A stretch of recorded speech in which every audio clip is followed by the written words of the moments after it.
Ma'am ngasi clarity masa amtang thamjage madu kaina kanda koi comment sing dai tarai ko hani content adu dum yawbiro khopiro dum hai sure ai soidana dum hani content su pur lak sakani adu but huzik ai gi personal thabak khara hai tarai ko sidang kitang busy kitang oi bai tarai plus amu hani gi normal content dudi aidi madu namna honna bada some effort khara aidi blog si yamna effort changdi hai badi natte but as compare to matam da kitang hani content no kitang matam sang ba ai personal work ka adagi adugi content du ka kitang hujik ai ona se amada awaba mu oi ba hai ta ne aduna ai soidana ai pu don laksagani lepoi aduna mayam wars one ngai mina se hem thamjagi sina si oi khraga happy valentine day to all hai ta ko aduna ai su yum hando hanjin da hai ta ko mayam ju wara mani hai ta natra ngasi di valentine day ga mai lena mamingi oi hai ta ko rose ma sam tanga su makhoi ju nungsil lamjen da yaujari tak na ba ko wari bo ko hakchang phagada dai khara oina leirage hai ta ko for this special day rose se karo tawe ya buki ga sem kai do di price yogre ko sensu lejade simirong gi da khoi gi sing gi su long mayam la ga de gi adu da mayam yon ba do adu su khar hong mani ngasi madu phamram da yengu ge numit kai no numit phangum taw ne kaure ngasi da yengu ge mayam makha bi do yemina se daw yare mayam simirong kano gi da khoi gi sing sino da gi top lei karbar taw gi sino mayam khoi buki sem yon bi do sina ju dum marang kaina ju fangi si do isang yenga ge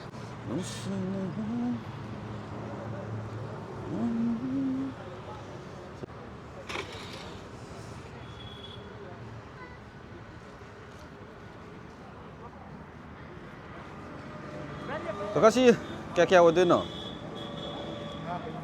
fresh La cheese fresh होते रहा fresh नहीं बा क्या पिस्ता 80 अश फजरे है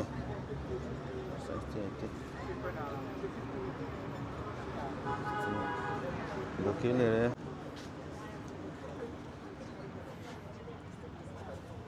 booking क्या होता है ना 200 Sini fariga sini kara fazaba mal sini tawrge aga sini lawrge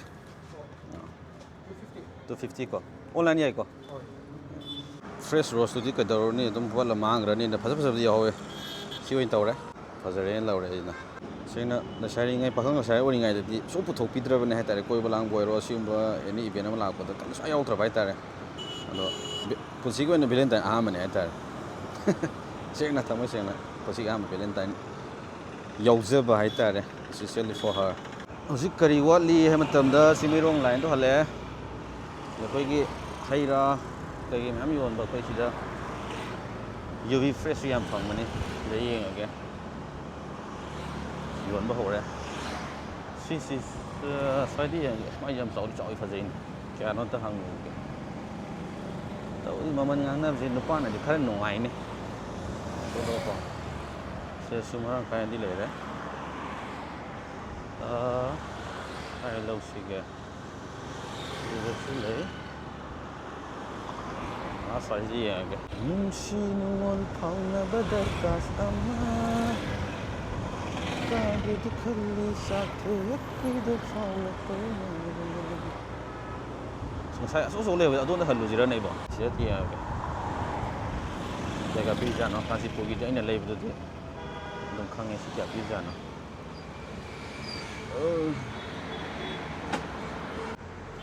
tom price kya kyong le ge mama lo chama na ro ta ma sin kya aduna kya asum sa ki je sama ai ani khata loge kitang weight leiba oh ya si loge adu ani je matung khang ani amo kano paisa ka pa ya bro ya ai kapa mage si mag purage kadawani happy valentine day da masi wo pizza kada bani bazar abu sang ge koi clip inta lege clip le train hai ge ne bana safari no pigi clip tom ta ga loge ge rồi cái xin nóng này clip rất lâu kìa bro cái clip rất lâu kìa clip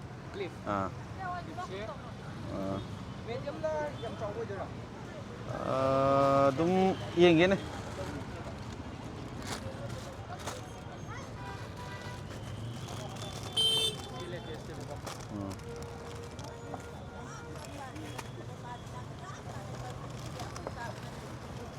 Sina khara nupi mali.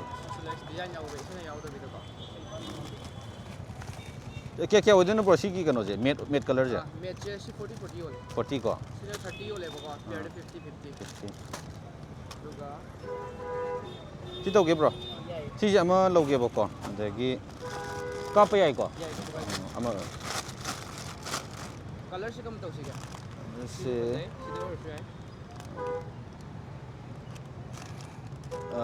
siwen tau. Adagi si ji me yam sang da bira. Size ti si dum yai. Si pha ba ya ba si dum ya. Sina quality ki ta khen doi ne ba. Adu maga lo ke. Color se dum se yo ya. Siwen tau. क्या होते हैं सीने क्या 60 इन्हें 40 को या ये होगा चीज़ फजब माल अदर सिंपल है यहाँ कहीं सीधी यार ने सीवन तो और क्या नहीं से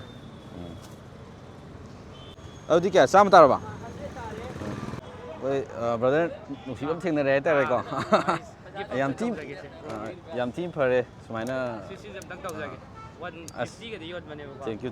100 ki dilaure bro na. Simtang ai na 150 ki simtang tau jage. Thank you. Ai sumai na sigi of footbridge lay ba se polo ground gi hai kano gi gari parking achau gi lay ba se. Sida yod jabane me am na sigi through da gi brother gi through da gi laga de dum discount chaum na tau jage. Ma'am lakshan biro. Oi Valentine day ga related oi. Isi no gi thabai loyer ma khoi increase to bom thoi na tra. Yam tea bro. Matu musa ke. Oh next time. Oh thank you. Sorry ko. Clip ani khak lay ma happy re. Aspin nga mana kai happy re. Yo bi ke.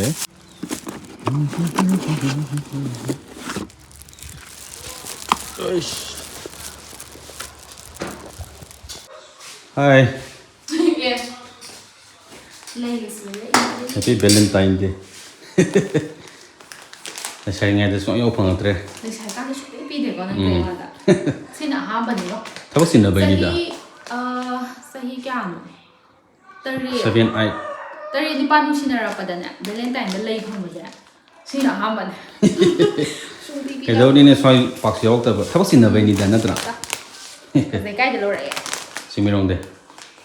Kaya nyugi dulu. Macam thar lah kamu tu. Jadi kalau yang kira hokwa wet. Si clip si kamai to yang berang, wai to kep. Pada sange, anu pam sam le me, yola me. Ani le re ko.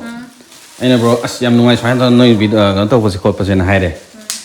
Adu di bro, ama hapsa gi mai video ju kan to nami amati ama. Ama pa ni si. Si hapa ni. Saya. Gift order lah sih jo. Ani ju di are ibane. Oh. Si hapa pa ni. Brother ju na. Yare. Happy Valentine Day.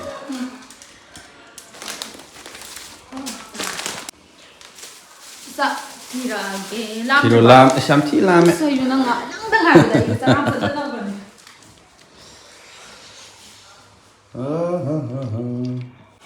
Sao tire? Insang Carino. Hawaii thonggi ba ni mana? Oh, my favorite awal musori. Musori tro. Tiro putro. Injang pro. Yang ada ni.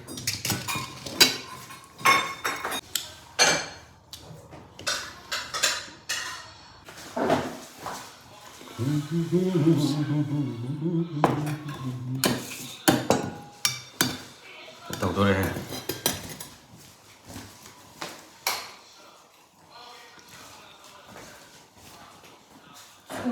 Sure.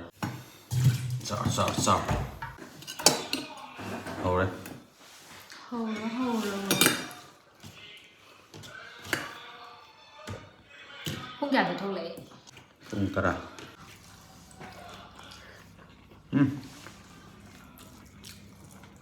Hả? Phải là bắt sao mình? Hầm chân đó. Mà Hawaii mình làm tuần nó. Phải bảo. Hỏi cái. Không đâu. Imana kaya ka nga ba? Nang kasi yung sarahin matari, lungay ba da?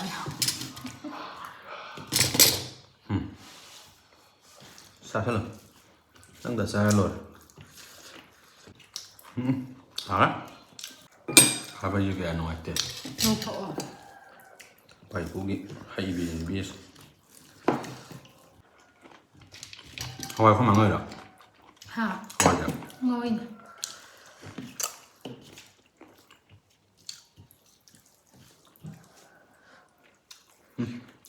Ngày em nó mong hỏi vậy.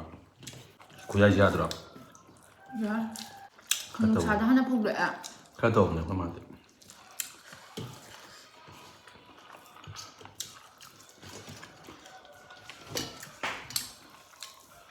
Cái bọc sắm mù tầm này không ăn ngay này.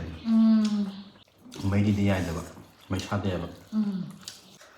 video 나먹거든 그래서 이미 먹고 열었더라 No. Cái một khờ không có lẽ. 아마 video 남보자 미 먹고 싼다 야우다봐 좀 이까이바기니 칸데 남바간다 아마 딱하이 갔다 야우라가 떠보다 어머니 떠 nó 이까이바 여기도 있나 Mà đã luôn cho rồi xích cần sao rồi nó ngay đâu rồi bảo 그래요 mà nó là những ngày đầu ra apa mình nó ngay đâu này coi mà sẽ vào giúp công đâu kìa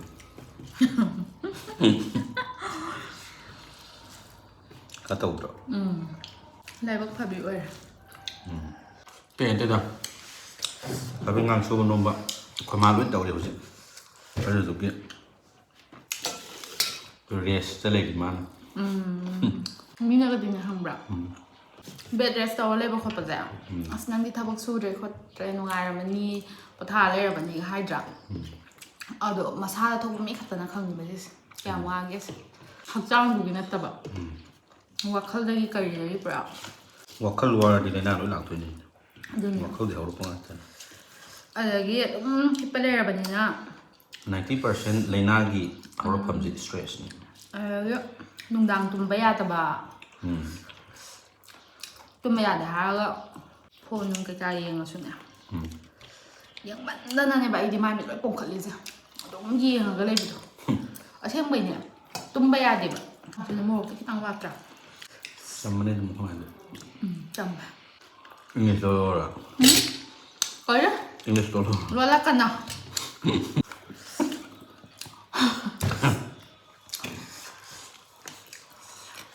English matik-matik ya belum banyak bak. Luan mah di sumna lebih di luan di buku kem. Kameraให้ทำกันปะ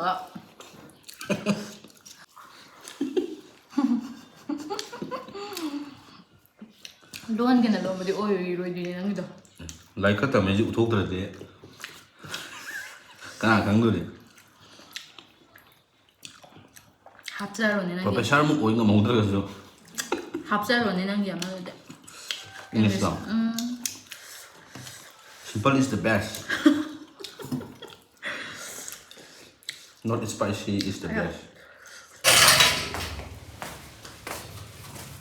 몰라 sama lo rồi. Gì rung gitu. cái này là cái gì Yang paksa itu sih tentu nang nak kongga sih mbak. một imang ini mau Paksa hawa. Wow.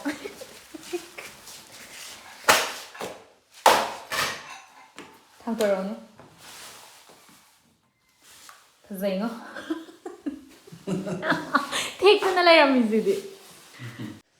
ama thầm cái yeah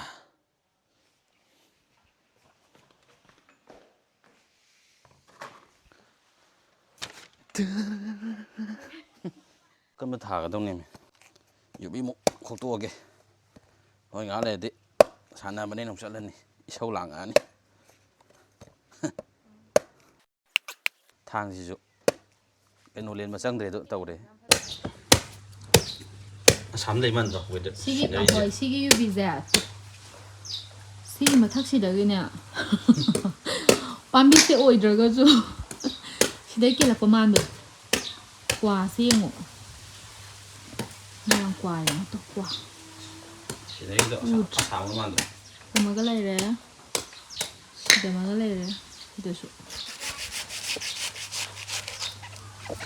ai nungai po na phar ba ha sắp phở thôm rồi nào luôn đấy ꯇꯨꯝꯕꯤꯔꯣ 응. ꯇꯨꯝꯕꯤ 유비 메이 탑슬라어 난 탕수육 좀 넣어 이렇게 탕수육 이리 칼 좀 깔래요 일단 깔래 봐 열어 먼저 예, 잠깐 샤워라 봐. 열어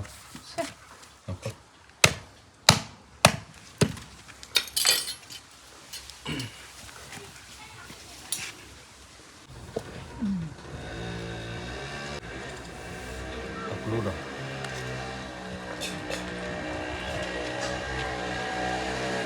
딕스너리 레이어 봐. 딕스너리 레이어 봐.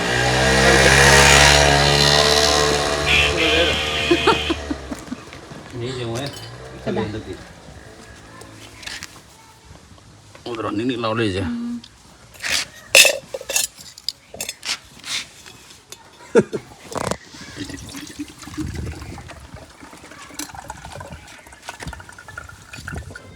Siam yau dah mali bu.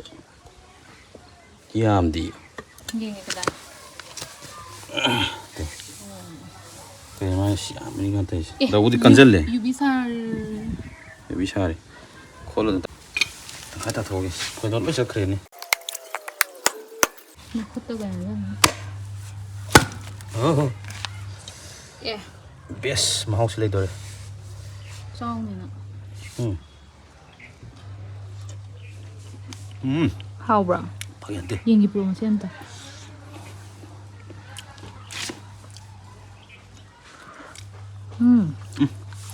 Kemana kau tuh? Kemana? 좀 하월에 자자 아니. Tuh mau ye. Tuh berapa? 이마. 가우.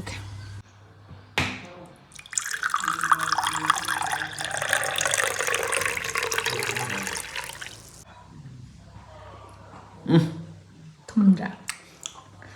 Semua orang tahu tuh. 또. Hai. 야, 니네. 시디 안 깔리 마망이도 많이 줬디. 시디 마사이 깔리네 탕 녹톡도 배야리. Agak. Semanung flash dia. Dan lau.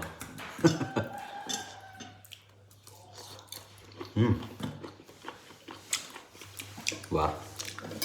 Fresh koi dah. Semain tahu dengan ngasih blog content saya dosen jadi memang.